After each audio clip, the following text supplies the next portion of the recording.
Bonjour à tous, j'espère que vous allez bien. On se retrouve aujourd'hui pour une toute nouvelle vidéo et une vidéo très spéciale sur cette chaîne.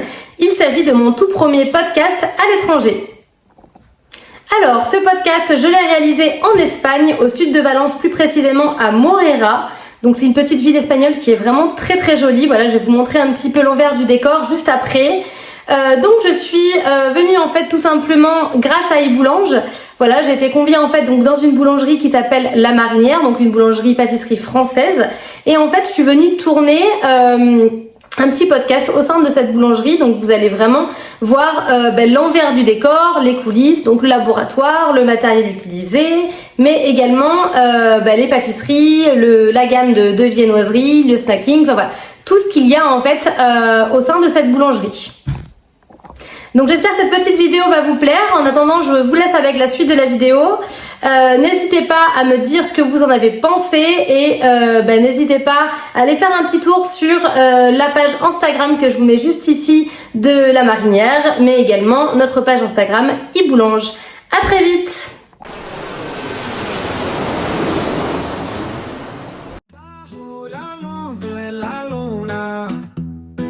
Bailamos con alegría en la tierra de pasión.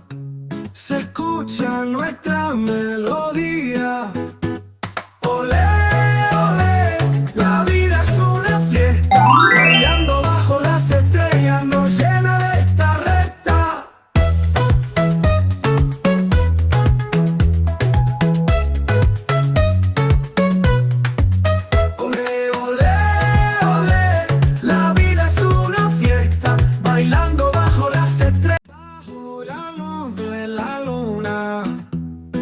Bailamos con alegría en la tierra de pasión. Se escucha nuestra melodía. Olé, olé, la vida es una fiesta. Bailando bajo las estrellas nos llena de esta recta.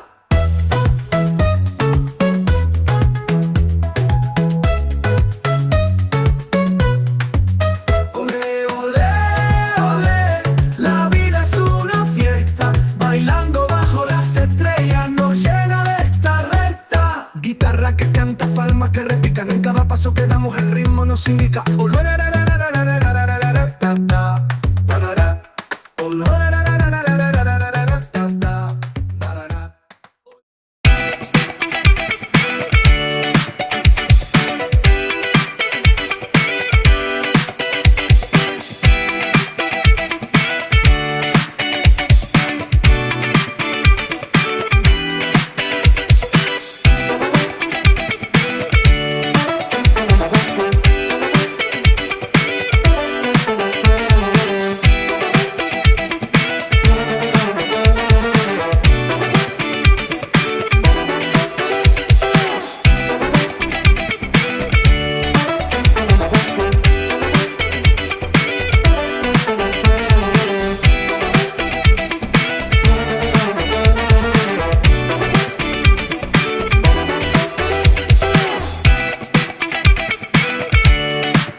Bonjour, alors merci pour l'opportunité du podcast. À La Marinière, on est 3 associés, mon père et mon mari David. On a repris cette boulangerie il y a 18 mois. Alors c'est une boulangerie crêperie et bar. Et donc on s'occupe tous les 3 de parties bien différentes et on a en plus 9 collaborateurs avec qui on travaille, dont 3 chefs d'équipe. Et bon voilà, pour être plus précis, moi je m'occupe plutôt de la partie un peu contrat de travail, salaire, communication et puis financière aux côtés de mon père. Et mon mari David est plus en lien sur la partie équipement, recettes, élaboration des menus. D'accord, ok. C'est bien varié. Voilà, et après au niveau des collaborateurs, on a un chef d'équipe pour le matin, un chef d'équipe pour le service du soir et on a un chef, voilà, des personnes qui s'occupent de la production, 3 personnes qui s'occupent de la production. Ok.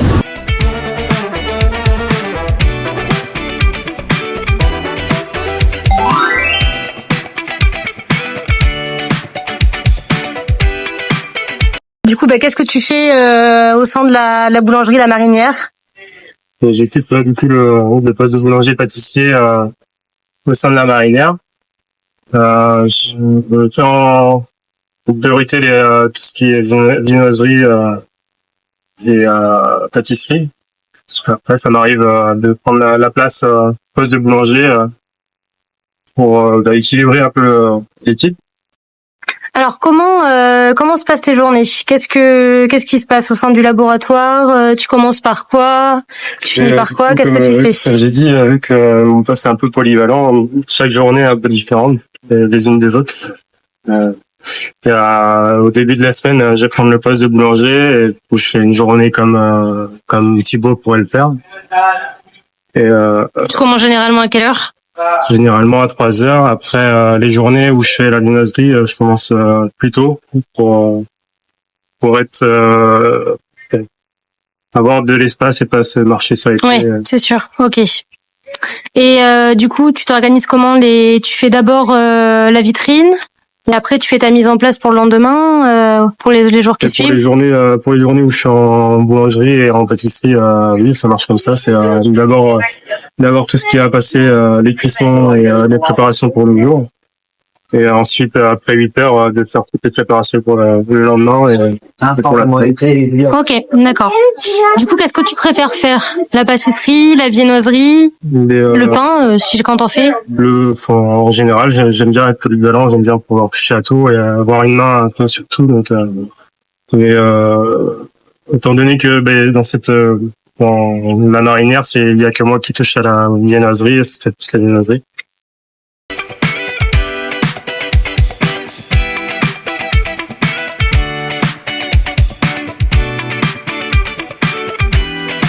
Vous avez comme type de produits? On essaie d'être assez varié au niveau de la viennoiserie. Le basique, croissant pain chocolat, pavé suisse et pain au raisin. Et puis on essaye d'avoir un peu de variante, un peu comme les croissants à la fraise et les croissants à myrtille. Ah oui, les bicolores, ok. En termes de pâtisserie, du coup, est-ce que tu pourrais me parler un peu de la gamme? Ce que je remarque qui marche bien ici, c'est tout ce qui est tartelettes. Je fais des tartelettes avec des produits frais, sur un fruit frais. Ouais, vous utilisez que des produits, que des fruits frais? Ouais, que des fruits frais, ouais. D'accord. On évite, dans la boulangerie, on évite tous les process. La grande majorité des choses faites avec la main.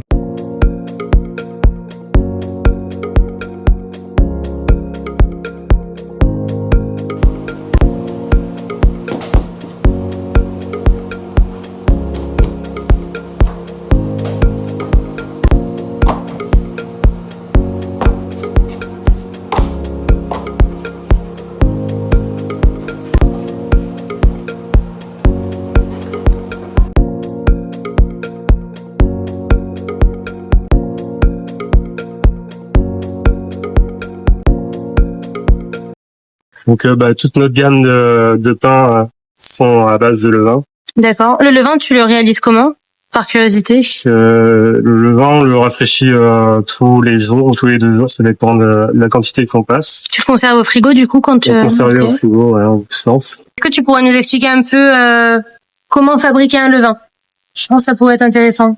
Alors, il y a plusieurs méthodes pour fabriquer un levain. Après, la méthode qu'on a utilisée, c'est de faire fermenter des pures de pommes dans de l'eau. D'accord. Donc dès qu'il y a une sorte de petite moisissure qui se met sur la hauteur de l'eau, À ce moment-là, on filtre tout l'eau, on récupère l'eau et on fait moitié eau, moitié farine. Pendant une semaine, on rafraîchit ce process pendant une semaine. Et au bout d'une semaine, on peut commencer à utiliser le levain sans avoir de bactéries néfastes. Ouais, d'accord, ok. Qu'est-ce que ça apporte du coup le levain dans les produits? Ça apporte de l'enzyme, ça fait que la farine, le gluten est plus digeste. Ça apporte du goût automatiquement aussi, beaucoup. Et ça peut apporter aussi beaucoup de conservateurs au niveau de la pâte. Ça apporte de l'acidité un peu dans la pâte. Et du coup, vous en mettez que dans le pain ou vous en mettez autant ailleurs? On en met aussi à présent depuis 3 semaines. On a commencé à en mettre dans la viennoiserie aussi. Ok, d'accord. Et là, toujours pareil pour le moelleux, le goût, la conservation? Pour la conservation. La conservation. Okay.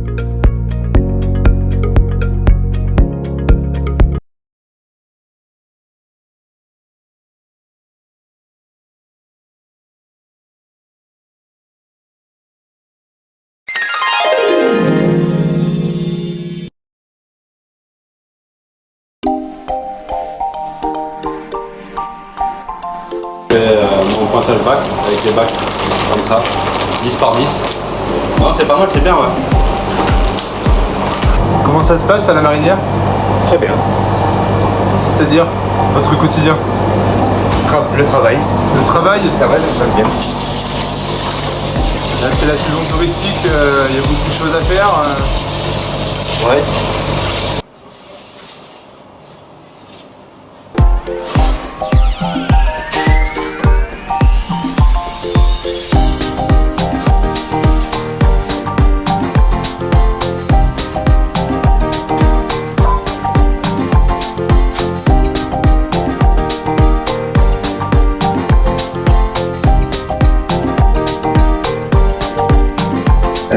On a la chance d'avoir un pétrin à Bras, qui est assez rare, qui sera en boulangerie, et qui est un des meilleurs systèmes, de mon avis, un des meilleurs systèmes de pétrinage.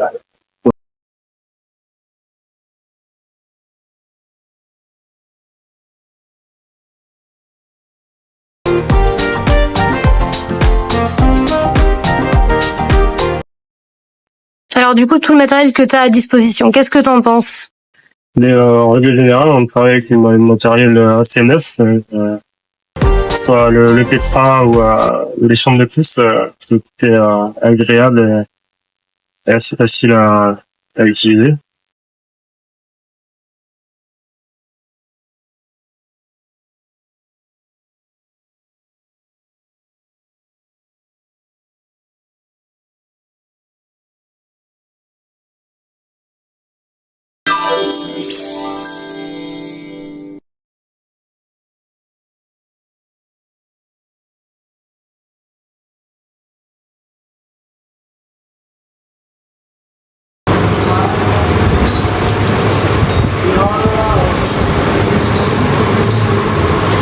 Allez. Est-ce que vous êtes content de travailler à la marinière? Ouais, bien sûr, très bonne ambiance.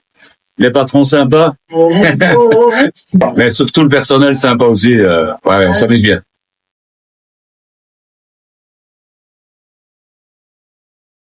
Yo trabajo en la marinière, merci beaucoup. Alors oui, on sert des petits-déj tous les jours. ¿Qué te falta, Mohamed? Cet établissement existe depuis très longtemps, puisqu'il existe depuis 20 ans. Et nous, quand on l'a repris, on a tout de suite vu le potentiel du lieu, puisqu'on est face à la mer. On a plus de 200 mètres carrés, 100 mètres carrés pour les clients et 100 mètres carrés pour la production. Donc, on peut vraiment faire plein de choses. Et nous, ce qu'on a souhaité, c'est avoir une offre qui permet d'utiliser le lieu à tous les moments de la journée et de mettre à l'honneur la fabrication française, puisqu'on fait que des produits artisanaux. Okay. Et donc on ne voulait pas se restreindre à uniquement une partie boulangerie. Donc on fait évidemment de la boulangerie, de la pâtisserie, Mais on voulait vraiment mettre à l'honneur aussi tout ce qui peut être fait en salé, en snacking. Comme on a des origines bretonnes et qu'on connaît très bien la fabrication des crêpes et des galettes, on avait envie de remettre à l'honneur ce qui avait déjà été fait dans ce lieu, la partie crêpes et galettes, donc le soir et le midi. D'accord. Et donc aujourd'hui, on peut vraiment décrire notre offre comme boulangerie-pâtisserie, mais aussi, on va dire, salon de thé.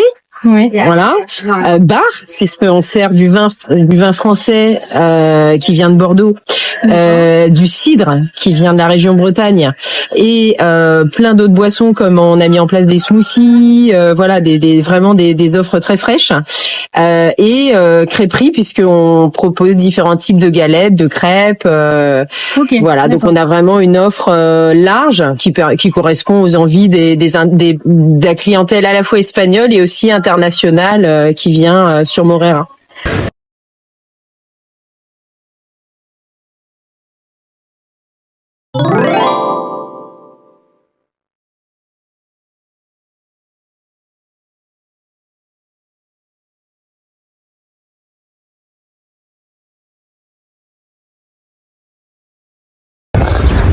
Du coup, quand vous avez racheté la boulangerie, est-ce que vous avez fait des travaux? Est-ce que vous avez dû changer le matériel? Comment ça s'est passé?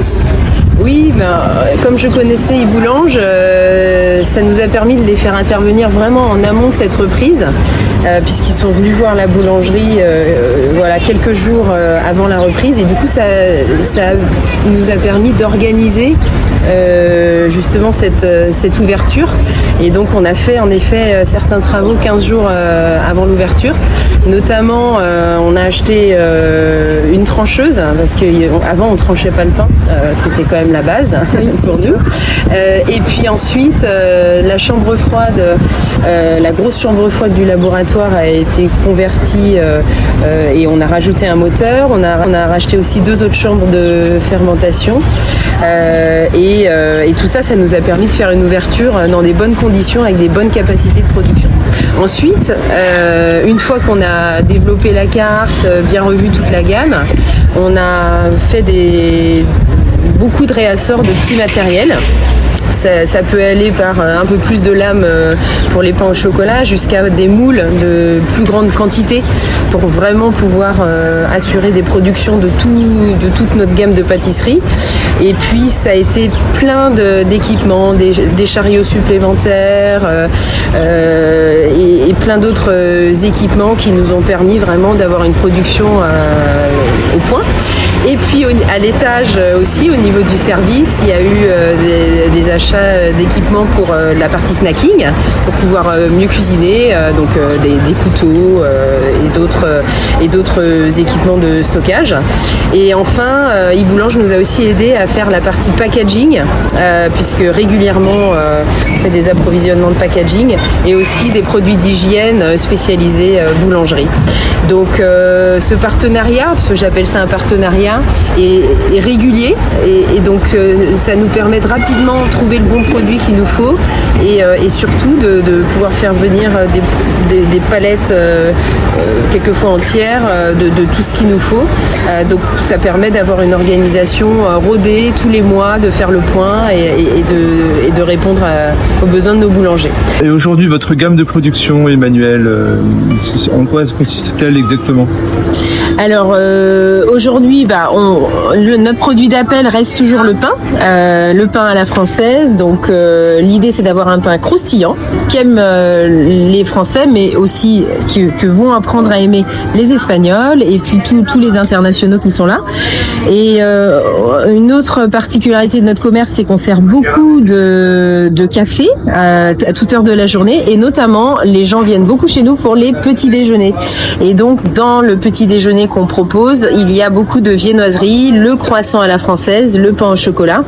Et on a eu d'ailleurs le plaisir d'accueillir Camille de Iboulange qui nous a décliné quelques croissants assez originaux, des brioches aussi très sympas, et qui a pu nous donner des petits conseils sur nos recettes.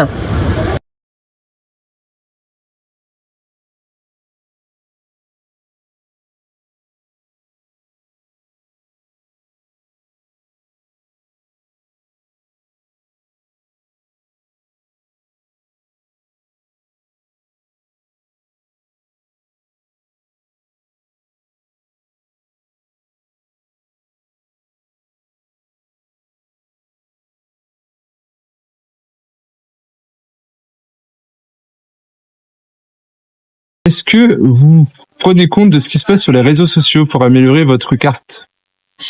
Eh bien, oui, en effet, sur Morera, tous les restaurants et toutes les boulangeries, coffee shops sont extrêmement actifs sur les réseaux sociaux. Il y a notamment des offres menus du soir qui sont très pertinentes, et on a commencé à faire des soirées événementielles, notamment pour les fêtes nationales et aussi pour les Jeux Olympiques. Donc nous aussi on peut proposer ces offres. Et après on a aussi des offres sandwich qu'on développe. Et donc oui, la communication c'est super important, mais on ne communique pas que sur les réseaux sociaux. On est présent aussi dans des magazines comme Les Petits Français. On est présent à la radio, sur Radio Plus. À la radio. À la radio, tout à fait. Vous pouvez nous entendre 7 fois par jour à la radio locale de Morera. Et puis nous avons aussi investi dans la signalétique. Comme vous pouvez voir, on a vraiment tout refait, les panneaux. Et on a aussi un panneau à l'entrée de la ville qui indique notre présence. Donc la communication, voilà, et enfin on a réalisé une vidéo que nos clients peuvent voir en entrant dans la boutique sur une grande télé. Donc la communication, c'est plein de petites choses en fait, réimprimer aussi des menus, être clair. Bref, c'est un travail très intense de tous les jours et qu'on fait justement avec nous les 3 associés de cette affaire. Bon ben voilà, j'espère que cette petite vidéo vous a plu. C'était notre toute première vidéo du coup hors la France. Donc là on était en Espagne à la boulangerie La Marinière. Donc moi j'étais là justement pour faire la promotion de nos produits, mais également faire quelques tests et quelques vidéos de recettes. Donc d'ailleurs n'hésitez pas à retrouver tout ça sur notre page Instagram et notre page Facebook ainsi que TikTok. Et n'hésitez pas non plus à aller sur le site internet où vous pouvez retrouver tout le matériel que je vous ai présenté au préalable dans la vidéo. Donc je vous souhaite une très bonne journée et on se retrouve très vite pour une prochaine vidéo dans ce style-là. Client ou pas client, n'hésitez pas à nous contacter pour qu'on puisse faire une petite vidéo sur votre boulangerie et puis voilà, bonne journée.